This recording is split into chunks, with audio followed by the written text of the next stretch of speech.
latest on ISS astronauts. Living on the space station leaves a microbial fingerprint on astronauts. David Neild, Science Alert reports, if we're going to make it out further into the universe, space travel, of course, we need to know more about the long-term effects of living in space. The two studies have now revealed how the International Space Station, the ISS, leaves a microbial fingerprint, quote-unquote, on astronauts and vice versa. These studies are part of ongoing projects looking at how space travel affects the human microbiome, all the microorganisms that live on and inside the human body, ranging from our gut bacteria to microorganisms on our skin, and how that microbiome in turn affects the spacecraft around astronauts. The results make for an interesting read. First, an analysis of 9 astronauts published in Scientific Reports 2019.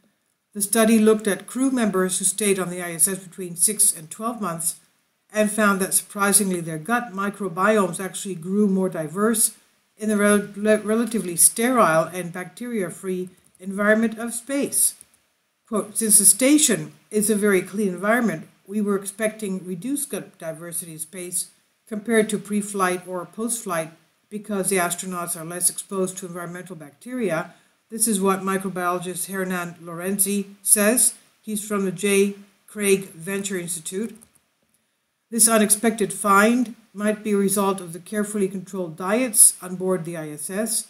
NASA works hard to make more than 200 food and drink options available on the space station, probably giving astronauts a more varied choice than they would get at home. The good news is this: fingerprinting of the gut microbiome could actually be a positive. In general, the more diverse our gut bacteria, the better our chances to fend off disease. However, researchers have not looked into whether this is the case in astronauts as yet. More mixed results were seen when they tested skin microbiomes. Some astronauts had an increase in the diversity of their skin bacteria, while others saw a decrease. The only consistent trend was a decrease in the proteobacteria bacteria, possibly caused by the cleanliness of the space station. This phylum of bacteria is found in high amounts in soil.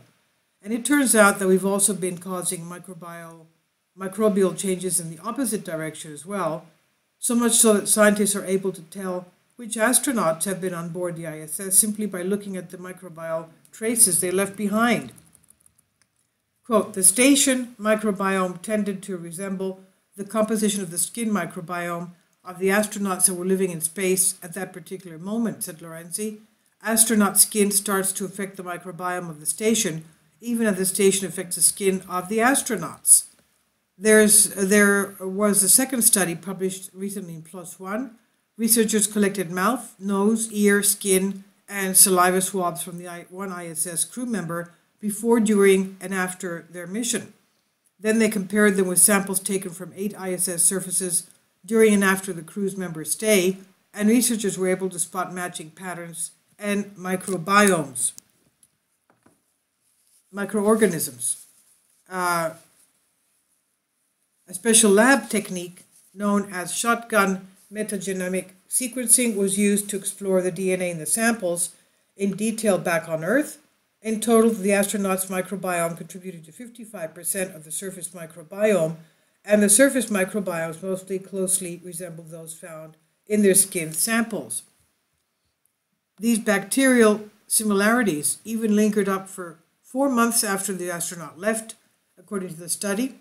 While this aspect of the research only involved one crew member so far, it provides an intriguing foundation for future study.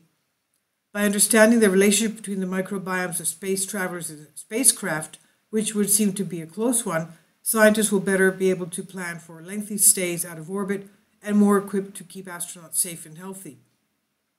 Quote, there's an interplay between the microbial community of the space station and its crew, and understanding the details is important for preventing complications for health or for spacecraft on long-term human space missions. This is what molecular biologist Crystal Jang from Lawrence Livermore National Laboratory says. And the research has been published in Scientific Reports in PLOS ONE, and this is on Science Alert.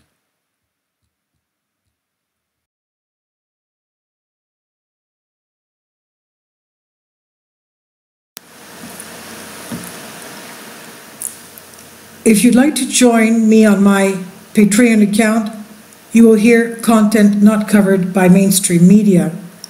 These riveting stories will be based on my research, and I will state my opinions and give my personal insight on diverse and controversial subjects and world events not covered by mainstream media, and not supported by YouTube guidelines. So whatever I have on my Patreon, most of those will not be on my YouTube channel. Please consider becoming a member today. More of the most significant and important videos will be on my Patreon channel.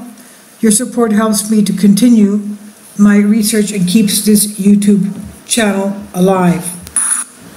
And we depend on your support, your generous charity, because we help economically challenged families here in Athens, Greece, in Kapota, and we also help the young generation with university tuition and the community around our church.